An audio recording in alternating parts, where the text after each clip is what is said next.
Welcome दोस्तों, learn better channel में आपका स्वागत है। अगर आप पहली बार मेरी वीडियोस देख रहे हो तो चैनल को सब्सक्राइब कर दो और साथ वाला बेल आइकन प्रेस कर दो ताकि आने वाली वीडियोस आपको पता चल जाए। तो लास्ट लेक्चर में हमने एनालिसिस की एक टाइप देखी थी। आज हम देखते हैं नेक्स्ट एनालिसिस की कौन कौन सी टाइप होती हैं। तो शुरू करते हैं सबसे पहले। तो हमारी जो सेकेंड टाइप है एनालिसिस की वो होती है सिंपल एनालॉजी। लास्ट टाइम में हमने जो टाइप 1 देखी थी उसमें क्या था, पेयर्स दिए होते हैं, पहली साइड में कॉलम देके दो वर्ड्स लिखे होते हैं, फिर दो बार कॉलम दिया होता है, सेकंड साइड में दो वर्ड और दिए होते हैं, यहाँ एक पूछा होता है, क्वेश्चन मार्क दिया होता है कि वर्ड में पेयर कैसे बनेगा। तो जो सिंपल एनालॉजी है टाइप 2 है, उसमें क्या है, हमारे पास ऐसे पेयर नहीं दिए होते, सिंपल इंग्लिश में लिखा होता है। फॉर एग्ज़ाम्पल हम देखते हैं, एग्जाम्पल 1 है, doctor is related to patient in the same way lawyer is related to dash. तो हमारे पास ऑप्शन दी गई हैं, कस्टमर, अक्यूज्ड, मैजिस्ट्रेट और क्लाइंट। तो डॉक्टर जो है वो पेशेंट के लिए काम करता है, तो ऐसा ही हमने देखना है कि जो हमारा लॉयर है वो किसके लिए काम करता है। तो ऑप्शन में है कस्टमर, अक्यूज्ड, मैजिस्ट्रेट, क्लाइंट। यहाँ पे ऑप्शन है हमारे पास डी, क्लाइंट। तो लॉयर जो है वो उसके जो कस्टमर होते हैं उनको हम बोलते हैं क्लाइंट। नेक्स्ट है हमारे पास, museum is related to curator in the same way prison is related to dash. तो क्यूरेटर होता है जो म्यूज़ियम का मैनेजर होता है, जो देखभाल करता है म्यूज़ियम की। तो प्रिजन का मैनेजर कौन होता है, तो जेल का जो मैनेजर होता है वो हमारे पास ऑप्शन है सी, जेलर। तो जेलर जो है वो प्रिजन की जो देखभाल करता है। नेक्स्ट है हमारे पास, soap is related to wash in the same way broom is related to dash. तो ब्रूम है जो, ब्रूम होता है झाड़ू। तो सोप से हम वॉश करते हैं, झाड़ू से हम क्या करते हैं, स्वीप करते हैं, झाड़ू लगाते हैं, स्वीप करते हैं। नेक्स्ट है हमारे पास, wax is related to grease in the same way milk is related to dash. तो वैक्स जो है वो उससे ग्रीस बनती है, वैक्स को हम ग्रीस बनाते हैं, थोड़ा मोटी करते हैं तो ग्रीस बन जाती है। तो मिल्क को क्या करते हैं हम, मिल्क से हम कर्ड, दही बनाते हैं, तो मिल्क का आंसर आ जाएगा सी, कर्ड। तो ऐसे ही है। नेक्स्ट हमारे पास, bread is related to bakery in the same way brick is related to dash. तो ब्रेड बेकरी से बनती है, तो ब्रिक कहाँ से बनती है, ब्रिक किल्न होते हैं, तो ब्रिक का आंसर आ जाएगा ब्रिक किल्न। सिक्स है हमारे पास, sword is related to slaughter in the same way scalpel is related to dash. तो स्कैल्पल होता है जो, वो डॉक्टर्स का एक अपरेटस होता है जिससे वो ऑपरेशन करते हैं, तो इसका आ जाएगा हमारे पास scalpel is related to surgery. Next है हमारे पास सेवन्थ है, life is related to autobiography in the same way witness is related to dash. तो ऑटोबायोग्राफी क्या होती है, किसी की लाइफ होती है अपनी, ऑटोबायोग्राफी में लाइफ होती है। तो विटनेस क्या होती है, किसी की गवाही होती है, तो विटनेस किस में होगी, डॉक्यूमेंट्स में। सी ऑप्शन आएगी हमारे पास, डॉक्यूमेंट्स। नेक्स्ट है हमारे पास, chef is related to restaurant. Chef है जो, वो रेस्टोरेंट में काम करते हैं। ड्रगिस्ट वो है, जो ड्रगिस्ट हैं वो कहाँ पे काम करते हैं, तो ड्रगिस्ट फार्मेसी में काम करते हैं। इसका आंसर आ जाएगा बी, फार्मेसी। नेक्स्ट है हमारे पास, jade is related to green in the same way garment is related to dash. तो जेड है जो, वो होता है एक ग्रीन कलर का स्टोन। तो जो गार्नेट है ये होता है हमारे पास रेड कलर का स्टोन, तो इसका आंसर आ जाएगा सी, रेड। नेक्स्ट हमारे पास, dancer is related to stage in the same way minister is related to dash. तो जो डांसर है वो स्टेज पे डांस परफॉर्म करती हैं। मिनिस्टर है जो, मिनिस्टर जो हैं वो भाषण देते हैं। तो एक हमारे पास होती है पुलपिट। पुलपिट क्या होती है कि एक ऊपर ऊंची की हुई स्टेज होती है जिसमें भाषण दिया जाता है मिनिस्टर की तरफ से, तो इसका आंसर आ जाएगा ए, पुलपिट। नेक्स्ट टाइप है हमारे पास, चूजिंग एनालॉगस पेयर। इसमें हमें पूरा का पूरा पेयर ही चूज़ करना है। मान लो हमारे पास लेफ्ट साइड दी है और राइट साइड हमने चूज़ करनी है। तो ऑप्शन देखते हैं। पहली हमारे पास चाक, ब्लैक बोर्ड, चाक से ब्लैक बोर्ड पे लिखते हैं। तो ऐसे ही हमने ऑप्शन में देखनी है दोनों ऑप्शंस कि इससे पूरी की पूरी मैच क्या करती है। तो ऑप्शन है हमारे पास ए, टाइप, पेंट। तो ऐसा कुछ पेंट नहीं है। फिर है हमारे पास इंक, पेपर। तो यस, इंक से पेपर पे लिखते हैं, ये मैच कर रही है। नेक्स्ट है हमारे पास इंटरप्ट, स्पीक। तो इंटरप्ट होता है रोकना, स्पीक होता है बोलना। तो एक तरह से ये जो है वो अपोजिट मीनिंग है, तो हमें देखना है इनमें से अपोजिट मीनिंग कौन सा निकलता है। हमारे पास पहला है शाउट, येल, तो ये सेम ही है। कंसीड, डिफेंड, इंट्रूड, एंटर, ये सेम ही है। डी है हमारे पास इंटरफेयर, असिस्ट। इंटरफेयर होता है किसी के काम में अड़चन डालनी, इंटरफेयर करना, और असिस्ट होता है किसी को हेल्प करनी। तो ये अपोजिट वर्ड है, इसका आंसर आ जाएगा डी, इंटरफेयर, असिस्ट। नेक्स्ट है हमारे पास श्रब, प्रून। तो जो श्रब है, श्रब होती है एक हमारी जो बुशेस की टाइप है उसे बोलते हैं श्रब।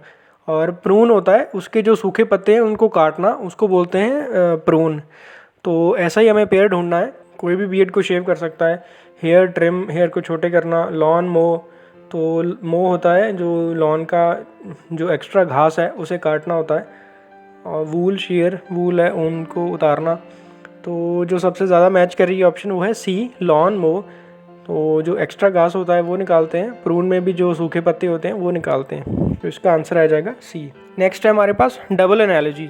तो डबल एनालॉजी में क्या होता है, हमारे पास जो पूछी गई होती हैं वो दो ऑप्शन पूछी होती हैं कि दो ऑप्शन का आप आंसर दो। तो जैसे हमें पूछा गया है one is related to inert in the same way active is related to to, तो हमें वन और टू दोनों का आंसर देना है। वन के लिए ऑप्शन दी गई है हमारे पास ए से डी तक, और टू के लिए ऑप्शन दी गई है हमारे पास पी से एस तक। तो हमें यहाँ पे दोनों ऑप्शन निकालनी होती है। यहाँ पे हमें साइमल्टेनियसली देखना होता है कि कौन सी ऑप्शन हमारी जो है वो बन रही है। तो पहले हमारा one is related to inert. Inert होती है, गैस को बोलते हैं इनर्ट, जो रिएक्ट नहीं करती, अपने आप में रहती है।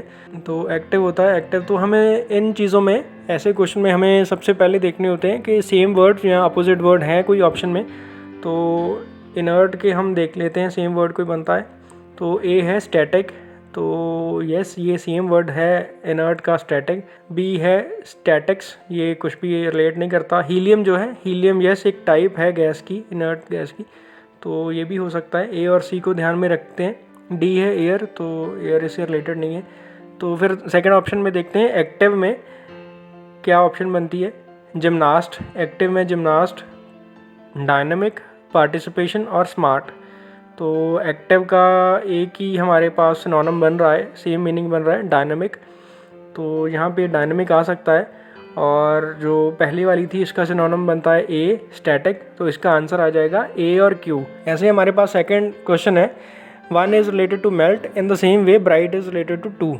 तो यहाँ पे भी हमें सिनोनिम्स या एंटोनिम्स देखना पड़ेगा, इनका कोई है। तो मेल्ट होता है पिघला हुआ, तो इसकी देखते हैं सिनोनिम या एंटोनिम होता है कोई। तो liquid, yes liquid is a melt. Ice, ice melt होती है, यस। हीट, हीट देने से मेल्ट होता है। फ्रीज़, फ्रीज़ जो है अपोजिट है इसका, फ्रीज़ और मेल्ट। और सेकंड ऑप्शन देखते हैं ब्राइट का। तो ब्राइट का अपोजिट होता है डल, यस डल। डेजल कुछ नहीं है, लाइट। और कलर, कलर इज की टाइप होती है ब्राइट। तो इसका अपोजिट यहाँ पे हमें मिल गया है पी, डल। और पहले का जो अपोजिट था वो था डी, फ्रीज़। तो ये ऑप्शन आ सकती है डी और P. Freeze is related to melt in the same way bright is related to dull. तो ये दोनों अपोजिट बन जाते हैं दोनों के। फिर है थर्ड हमारे पास one is related to wheat in the same way brick is related to to. तो हमें वीट और ब्रिक है, ये दो चीज़ें हैं। तो इनका देखना पड़ेगा कि कौन कौन सी चीज़ जो है किससे रिलेटेड होती है। तो ब्रिक के ऑप्शन देख लेते हैं। ब्रिक से पी बिल्डिंग, बिल्डिंग बनती है। मैसन, मैसन ब्रिक से काम करता है। क्ले, क्ले से ब्रिक बनती है। किल्न, किल्न में ब्रिक बनती है। तो जो मैच करती हैं ऑप्शंस हमारे पास दोनों में देखनी पड़ेंगी। तो दोनों में हमारे पास एक है वीट के साथ था ब्रेड, तो ब्रेड जो है वो वीट से बनती है।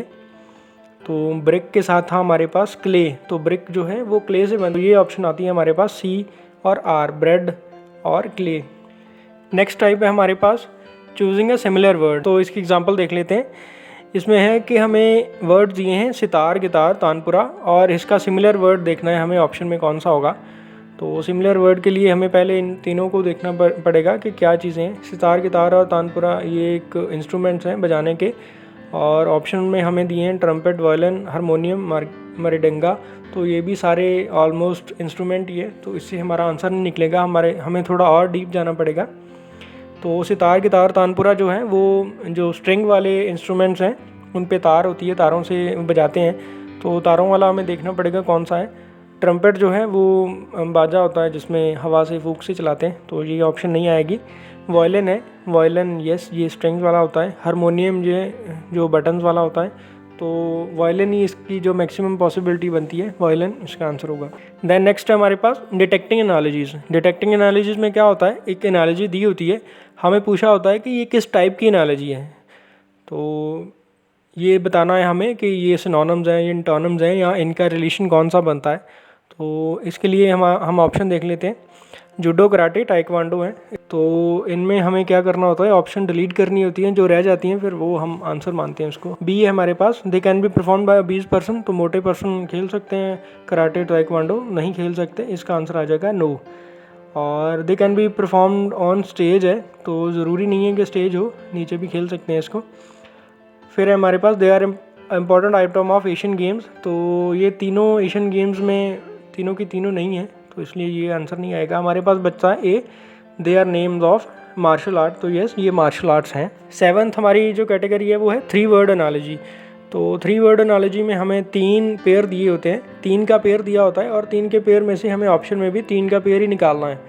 तो इसमें हमें देखते हैं, एग्जाम्पल देखते हैं। हमारे पास एग्जाम्पल है पेन, पेंसिल, इंक। तो हम तीनों का पहले रिलेशन देखेंगे कि तीनों को एक दूसरे के साथ रिलेशन क्या है। पेन, पेंसिल ये दोनों लिखने के काम आते हैं, यस। पेन और इंक का रिलेशन क्या है, इंक जो है वो पेन में होती है, यस। और ये रिलेशन बन गया। हम ऑप्शन में देखते हैं ऐसा कौन सा रिलेशन है जो फर्स्ट और थर्ड जो है वो एक दूसरे का पार्ट है, मतलब इंक जो है वो पेन का पार्ट है और पेंसिल जो है वो सेम की टाइप ही है एक पेन की। तो ऐसी ऑप्शन देखते हैं। हमारे पास बचती है option A, orange, banana, juice. तो ऑरेंज और बनाना जो है वो फ्रूट हैं और ऑरेंज के बीच में जूस होता है, तो ये ऑप्शन पूरी की पूरी मैच करती हैं 7th 3। तो इसका आंसर आ जाएगा ए, ऑरेंज, बनाना, जूस। नेक्स्ट है हमारे पास नंबर एनालॉजीज़। तो नंबर एनालॉजी में क्या होता है कि हमारे पास नंबर दिए होते हैं। पहले हम काम कर रहे थे इंग्लिश वर्ड के साथ, अब इसमें नंबर दिए होंगे। तो नंबर में हमारे पास एग्जांपल देख लेते हैं कैसे करते हैं इसको। तो नंबर में हमारे पास है 3 is related to 11 as 7 is related to question mark. तो इसे देखने के लिए हमें 3 और 11 का पहले रिलेशन बनाना पड़ेगा कि इसका रिलेशन क्या होता है, और फिर हम 7 का रिलेशन देखेंगे और एग्जांपल में और आंसर में देखेंगे ऑप्शन कौन कौन सी हैं। तो पहले देखते हैं 3 और 11 का रिलेशन क्या बन सकता है। तो हम अगर माइनस करेंगे 3 और 11 को, 11 माइनस 3 तो 8 आता है। तो 7 में भी 8 को करके देख लेते हैं कि कोई ऑप्शन में आंसर बचता है। तो 7 + 8 बनता है हमारे पास 15। तो ऑप्शन में हमारे पास 15 जो है उस ऐसा कोई नंबर नहीं है कि 15 हो, तो ये हमारा तरीका काम नहीं करेगा, हमें और परमुटेशन कम्बिनेशन लगा के काम करना होगा। तो 3 और 11 का और रिलेशन देख लेते हैं। तो 3 × 4 करेंगे तो हमारे पास होता है 12, 12 में से -1 करेंगे तो हमें 11 बन जाता है। तो ऐसा ही 7 के साथ भी करके देख लेते हैं। तो 7 × 4 करेंगे, तो 7 × 4 करेंगे तो हमारे पास आता है 28, -1 करेंगे तो आता है 27। तो 27 भी ऑप्शन में नहीं है कोई, तो हमें ये भी तरीका हमारा चला नहीं है, हमें नेक्स्ट कोई और तरीका देखना पड़ेगा। तो हमारे पास है 3 का स्क्वायर करेंगे हम, तो 3 × 3 होता है 9, 9 में +2 करेंगे तो हमारे पास आता है 11। तो 7 के साथ भी ऐसा करके देख लेते हैं। 7 का स्क्वायर करेंगे तो हमारे पास होता है 49, +2 करेंगे तो हमारे पास है 51। तो 51 जो है वो ऑप्शन में है, डी ऑप्शन है, तो 51 इसका आंसर आ जाएगा। नेक्स्ट है हमारे पास 324:162। तो इसमें हमें सीधा सीधा पता चल रहा है कि 162 का डबल करो तो 324 आ जाता है। तो सिंपल सा ही ये क्वेश्चन है कि 2 से मल्टीप्लाई करो सेकंड वाले को तो फर्स्ट बनता है। तो ऑप्शन में देख लेते हैं ऐसी कौन सी ऑप्शन है। तो ऑप्शन में पहला है हमारे पास 64:36। तो 36 से को 2 से मल्टीप्लाई करो तो 72 बनता है, तो ये नहीं आएगा। फिर है हमारे पास 2:1, यस 1 को 2 से मल्टीप्लाई करो तो 2 आता है, तो इसका आंसर आएगा 2:1। इसके बाद थर्ड है हमारे पास which number is like the given set of number. तो नंबर दिए हमारे पास 3 है, 17 है, 31 है। तो ऐसा ही कोई नंबर हमें ढूंढना है, तो हमें पहले देखना पड़ेगा कि ये नंबर कौन से हैं, 3, 17, 31। तो ये तीनों ही हमारे पास जो हैं वो प्राइम नंबर है, किसी से डिवाइड नहीं होते।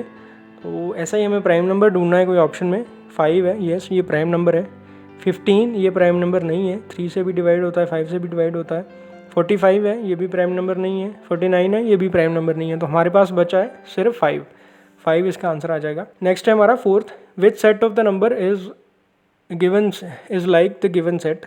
तो हमारे पास सेट है 48, 24, 12। तो ये तीनों के तीनों नंबर 12 से डिवाइड भी होते हैं, ये इवन नंबर भी हैं और इनका रिलेशन भी बनता है कि 12 को 2 से मल्टीप्लाई करो तो 24, 24 को 2 से मल्टीप्लाई करो तो 48। तो ऐसा कोई नंबर ढूंढना है हमें। तो ऑप्शन में देखते हैं, ये हमारे पास हैं 10, 22 और 44। 10 को 2 से मल्टीप्लाई करो तो 20 होता है, तो ये ऑप्शन नहीं आएगी। 11 को 2 से मल्टीप्लाई करो 22, यस ये बनता है। 22 को 2 से मल्टीप्लाई करो तो 44 होता है, ये भी ऑप्शन नहीं आएगी। 10 को 2 से मल्टीप्लाई करो तो 20, यस। 20 को 2 से मल्टीप्लाई करो तो 40, तो ये आंसर आ जाएगा हमारा। देन हमारी टाइप है अल्फ़ाबेट एनालॉजी। तो अल्फ़ाबेट एनालॉजी में क्या होता है, अल्फ़ाबेट्स दिए होते हैं और उनका पूछा होता है कि रिलेशन कैसे पेयर बनेगा। तो ऐसे क्वेश्चन करने के लिए सबसे पहले हमें क्या करना होता है कि रफ पेज लेके A to Z तक ABC लिखनी होती है और उनके साथ 1 to 26 भी लिख लेना है कि 1 जो है फर्स्ट नंबर पे आता है, B जो है सेकंड नंबर पे आता है, C जो है वो थर्ड नंबर पे आता है, ताकि हमें पता चल जाए कौन सा नंबर कौन सा जो हमारा अल्फ़ाबेट है कितने नंबर पे आ रहा है। तो इसी तरीके से ये क्वेश्चन सॉल्व होते हैं। एग्जांपल देखते हैं, ABCD है और सेकंड में है OPQR। तो क्वेश्चन पूछा है WXYZ और उसके साथ किसका पेयर बनेगा। तो ऐसे क्वेश्चन करने के लिए हमें पहले देखना होता है कि ABCD कौन से नंबर पे आते हैं, 1 2 3 4 है, और ऐसे ही हमें देखना है इसके साथ जो पेयर बन रहा है OPQR, तो ये कितना गैप दे के आता है। तो A को O के साथ हम अगर कंपेयर करें तो इनके बीच में जो है 14 कैरेक्टर्स का, जो 14 अल्फ़ाबेट्स का फ़र्क आता है। तो हमें जो नेक्स्ट में हमें आंसर भी देखना है वो भी 14 का गैप डाल के देखना है। तो W के बाद हम 14 कैरेक्टर छोड़ के देखेंगे हमारे पास कौन सा अल्फ़ाबेट आता है, तो वो हमारा आंसर होगा। तो हमारे पास QIOKMMKO, तो Q और M को हम देखेंगे पहले। Q और M जो है, Q जो है वो बाद में आता है और M पहले आ जाता है, तो ये पीछे को जा रही है, इसकी जो काउंटिंग है वो पीछे को जा रही है। तो ये है जो 4 स्टेप पीछे को गया है, तो सारे वर्ड्स ही ऐसे 4 स्टेप पीछे गए हैं। तो जो हमारी ऑप्शन आएगी ये भी हम YAWC है जो, ये भी हम पीछे जाके निकालेंगे, 4 स्टेप पीछे करेंगे। Y को 4 स्टेप पीछे करेंगे, A को 4 स्टेप पीछे करेंगे, W को 4 स्टेप पीछे करेंगे और C को 4 स्टेप पीछे करेंगे, तो जाके हमारा आंसर आ जाएगा। तो ये थी हमारी एनालॉजी की सारी टाइप्स। तो इन सारी टाइप से हमारा जो चैप्टर 1 है एनालॉजी वो कंप्लीट हो जाता है। तो नेक्स्ट वीडियो में हम नेक्स्ट देखेंगे क्लासिफिकेशन। तो आज के लिए इतना ही। होप आपको ये वीडियो अच्छी लगी है। Thank you very much. तो चैनल को सब्सक्राइब कर दो, बेल आइकन को प्रेस कर दो ताकि नेक्स्ट वीडियोस आपको पता चल जाए। Thank you very much.